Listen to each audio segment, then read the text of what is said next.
Let's do it. Let's do it. Broadcasting from around the world, you're listening to The First 100, a podcast on how founders acquired their first 100 paying customers. Here's your host, Hadi Radwan.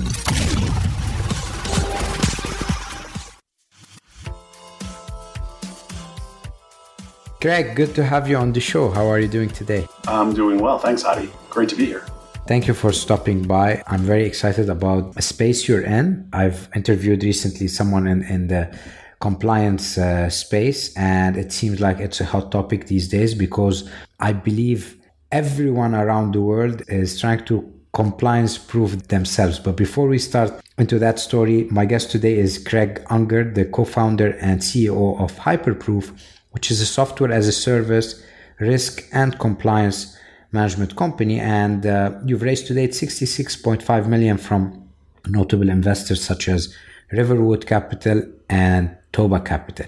Craig, before we dive into your story, tell us, how did you end up in the compliance space? Yeah, thanks, Hadi. It started for me back when I was at Microsoft, Hadi. I spent the first 20 years of my career at Microsoft.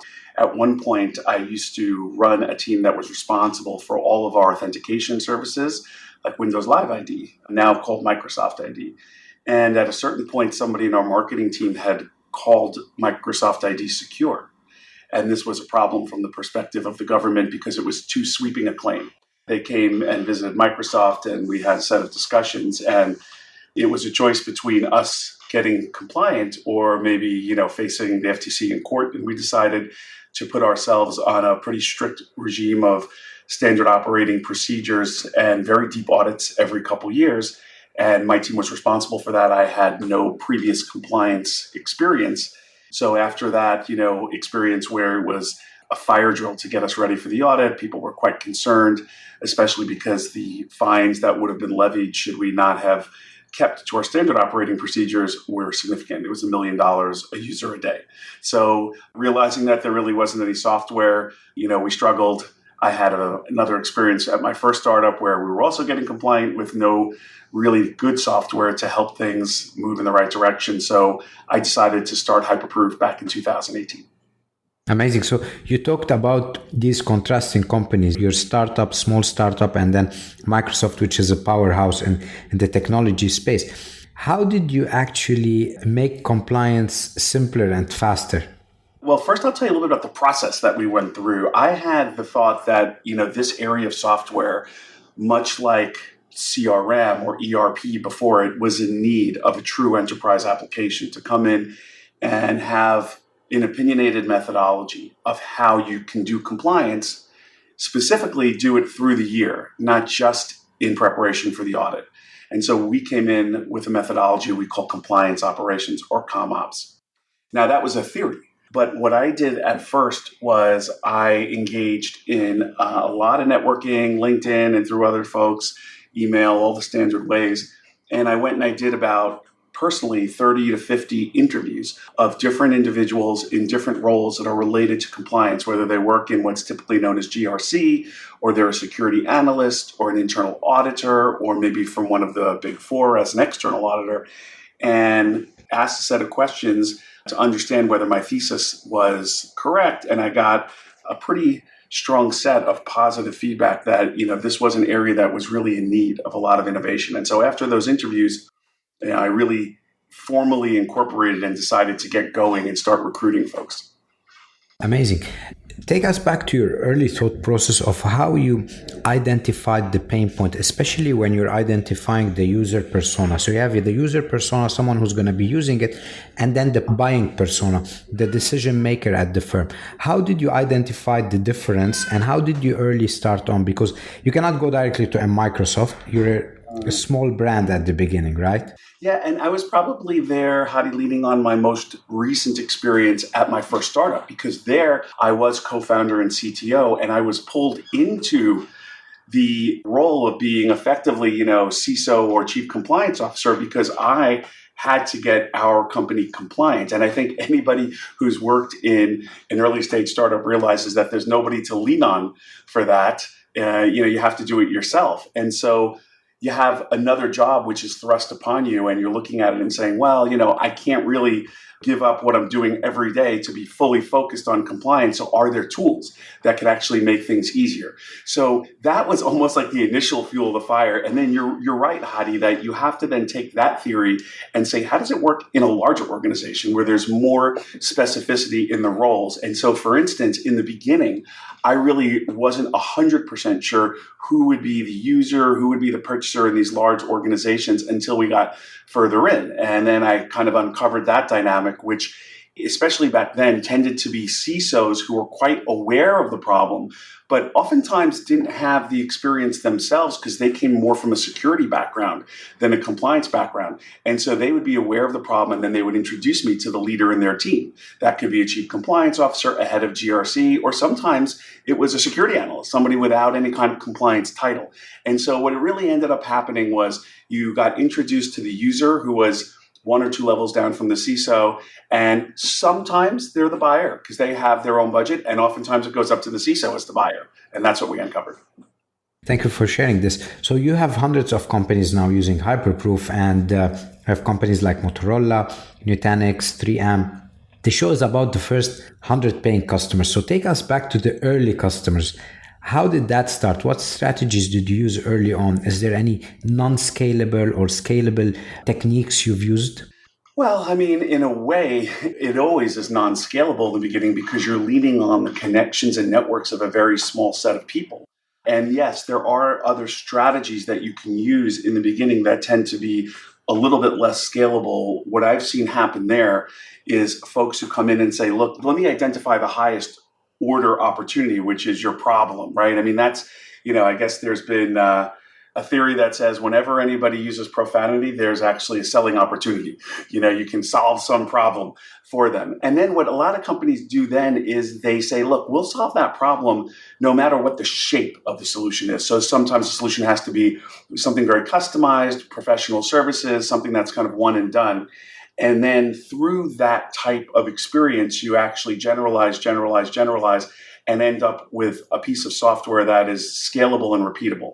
Now, at Hyperproof, we did a little bit of that, but actually not that much. I mean, we did, especially as my second startup, we did have a lot of the kind of diligence to assure that the investments that we're making, which were so crucial given how small a company we were, had repeatability. And because we had the benefit of making the connections that we did with all the interviews, because I did 30 to 50, but then we had a couple of others join us and we expanded. We ended up with about 150 interviews. We were able to go back to those people and let them know, hey, here's what we're thinking. Can you tell us how important this is? And we were able to get that data consensus across a wider variety, which allowed us to avoid doing a lot of things that were non-scalable. Makes a lot of sense. And early on, when you went through all your connections, what was the next acquisition strategy you went after? Well, I mean, what we did is we tried to look for the problems that we thought people would pay for. And that's the way we asked. We said, like, how, and we were trying to delineate the value proposition. We were listening and trying to delineate it back to customers in terms of that they can understand, which would be things like reduced the cost and increase the efficiency of doing these compliance workloads.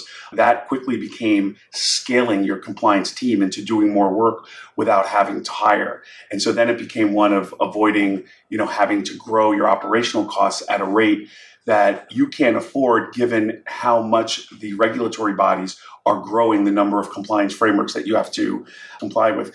The other variable in that was also reducing risk, how we can help organizations reduce reputational risk. So really what we did was we took some of those main elements, we came up with a value proposition around it. And as we went out to each new prospect, we would test our value proposition with them directly. And where there was a hit, a match, we would actually propose. We would start out like anybody else. We would have proposals with a software licensing agreement. And we really did lean on software licensing versus any type of custom work. And, we closed some, we lost some, and we just kept learning from the losses. Any successes we had were built on failures that we had before.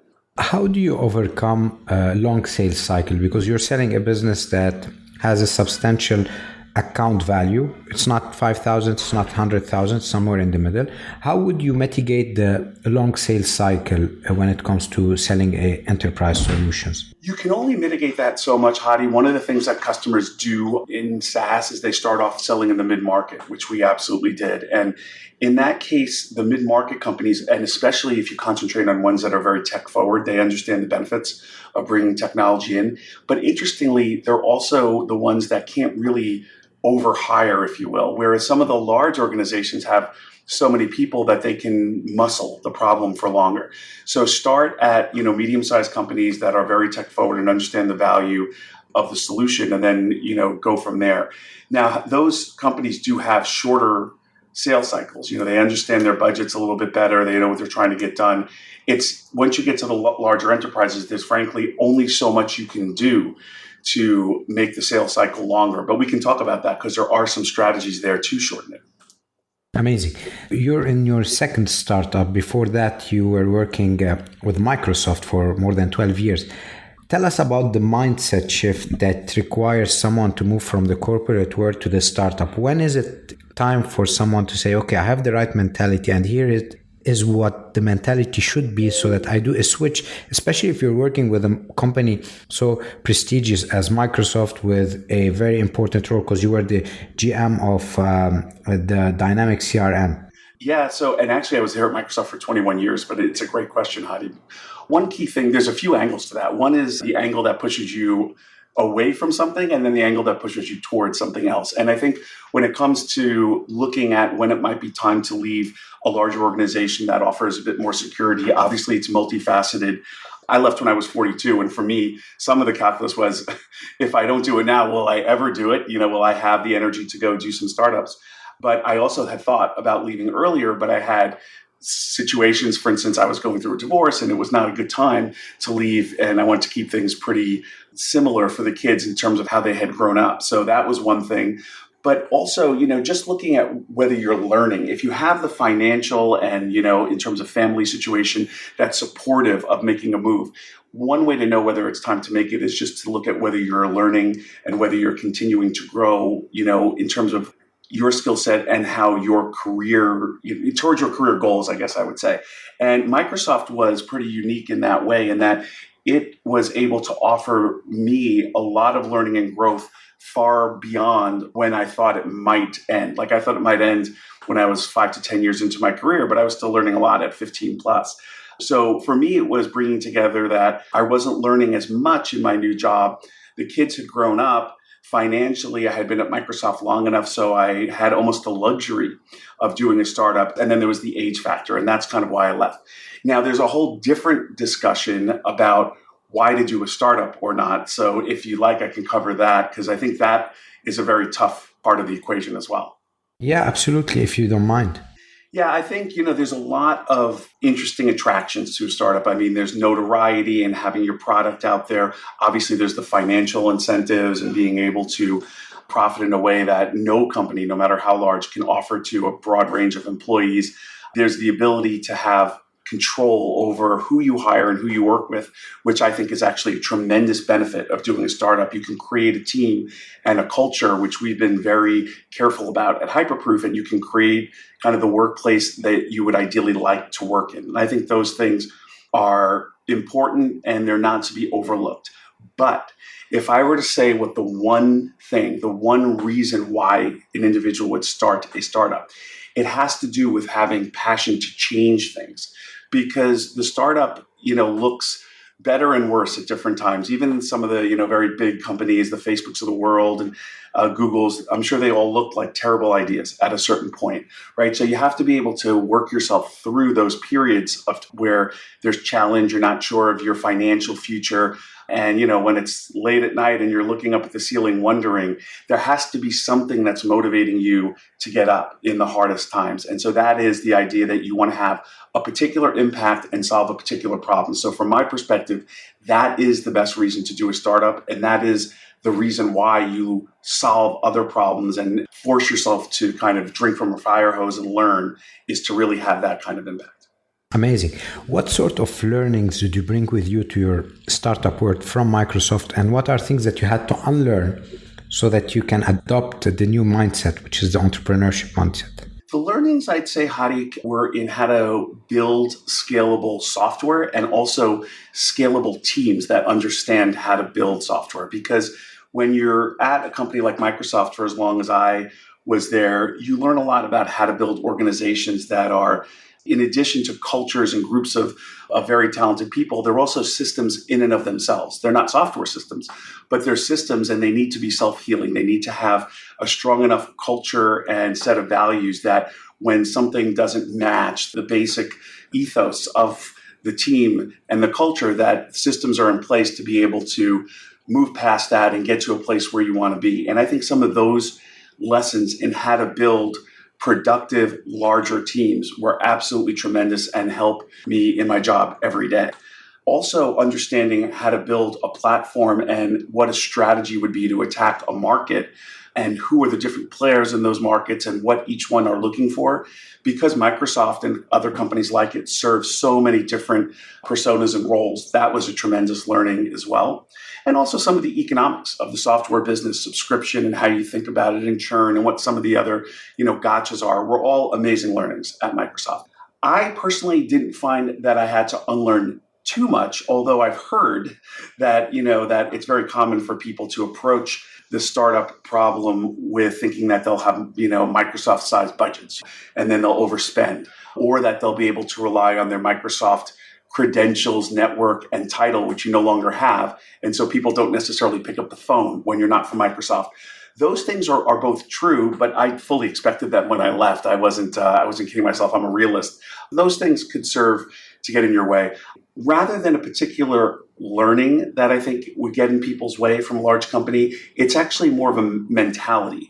The mentality in some of these larger companies is that the size of the organization fuels the business and a lot of your activities. And so you get good at representing an organization of size versus representing an idea or a band of revolutionaries, if you want to call it that. You don't learn those skills. And so if you have that mentality, you may not be open to learning the skills that you need when you're in kind of a smaller configuration. Amazing. Thank you for sharing this. If we have entrepreneurs here listening to, they're planning to raise their seed round or Series A round, is there any tips you might give them on when is it the right time to go out and find? That means ranges of revenues, ranges of growth, any other metrics that they need to keep their eyes on? Well, Hadi, I have many, many, many lessons about raising a Series A, more than would fit in here. But if I'm going to pick a few to focus on, one would be to assure that you're really in tune with what the investor community is really looking for. I think that's the crucial piece, because there's the investors. If you're a credible person with an interesting idea, the investors will always want to stay connected with you. And so reading the signs of somebody who is either a tourist or, or just following you or something like that in your business versus somebody who's really ready to lean in, invest, skin in the game, is a set of questioning that you just need to perfect. There are things like, how active are you? How many investments have you made in companies of our size? Can you tell me who they are? Can I speak to them, et cetera? And there's no substitute for just asking what they're looking for. Like, let me not spend all of the time talking with you, singing and dancing about my company and my idea, but instead, let me say, what is it that you look for? And then, affirm, we may not even be there yet. We may be a year or two off, but I'd like to know what's important to you. And I think that consistent learning from investors at every stage, Series A and then Series B to growth, is absolutely crucial. I've had a lot of very recent learning just in my recent raise, Series B and growth, and understanding what growth investors are actually looking for that I wish I had 5 years earlier in my entrepreneurial journey. What I've also found is that most of the investors are extremely open and they want to share that with you. They want to see you succeed. And so getting the most from them and taking advantage of the fact that they do want to help is really up to the entrepreneur. Otherwise, they're busy enough that they will just get the information they need from you and then move on to the next company. The road to success is not a straight line. There's always ups and downs. Is there a crucible moment that has happened in your firm that you were on the verge of, either going south or north? Well, we, again, are a little bit fortunate in that we did not have to pivot our company in the 5 years that we've been around. So we started with very much the same vision. Our vision there was to help organizations keep their promises. We've modified it a bit to help individuals trust the organizations in their lives. So we've given it a different perspective from the organizations. But the technology and the overall vessel that we innovate in, which largely I would say is kind of trust, risk, compliance, that basic area hasn't changed. And the approach that we took towards building a unique product hasn't changed. So we didn't have, a south-north, should we stop the company or pivot and, recapitalize and all that. We've been on a pretty steady path of growth, and I'm thankful for that. But we've had, of course, a lot, and every company will, a lot of very challenging times where you're looking at how much, money you have in the bank and looking at what your runway is and saying, will we be able to get to that next level and raise between now and then so that we can give a very comfortable environment, as much as it can be comfortable in a startup. Those things are important because it's not just about what you project around the raise, but it's about how that affects the entire culture of the organization. If people feel like they're not secure in what they're doing, then they can't be expected to be their best selves. And so there is a responsibility for the executive team to assure that they're actually leading and providing enough certainty so that they can really build the company they want, instead of iterating and building 3 or 4 companies until they get to build the company they want. And I do think we've been able to succeed at that. And some of it is thoughtful and some of it is luck, but we've been able to. Amazing. Thank you for sharing this. What's a principle that you live by that has served you well in your journey?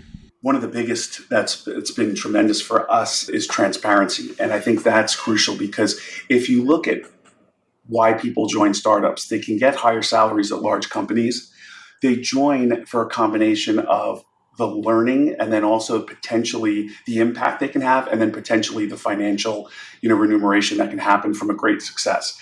But I think too many founders overlook the learning part of it. And so we've been very serious about being very transparent. So I've promised the company from the get-go that I will share every investor mail that I send to investors, and I'll redact if I need to redact anything. And I've redacted one sentence once. And in the 5 years, I've shared everything with the company. So they know exactly where we stand. And I shared every twist and turn of the fundraising journey and what folks were looking for as investors and where we needed to go. And then post-raising, I shared what was the nature of the conversations, how many term sheets do we have, how many meetings did I take, how do we progress those discussions. So I've been very serious about making the startup the learning experience that it could be. And I think it's really helped people in so many ways in the company, both in their careers, but also in terms of trusting our own leadership team. Excellent. Greg, thank you for stopping by. One last question. What's next for your firm and yourself? Well, for me, I plan to be doing the same thing I'm doing for a while. So no immediate plans, but we're very happy to have raised in a tough environment. So, we're taking those funds and we're looking at moving international in 2024, absolutely moving into additional industries and verticals for us in compliance. Healthcare, financial services, life sciences, and even government are great industries to go into. Definitely looking to elevate the brand. We were ranked the number 1 IRM solution in G2, over 125 competitors. So continuing to really lean into getting those customer stories out and making sure everybody knows who we are. And just continuing to do the things you'd expect, which is hiring more incredible developers, product managers, marketing and sales folks to expand the business. We've been growing fast. We have very aggressive growth goals. And so we're very committed to meeting those. Excellent. Greg, thank you for stopping by. This was an amazing episode. 2 questions. 1, how can people reach you, and are you hiring? Yes, we're hiring, and the positions are up on our site. So we're hiring from everything from BDRs all the way up to folks who are very senior working on our customer strategy, et cetera, developers.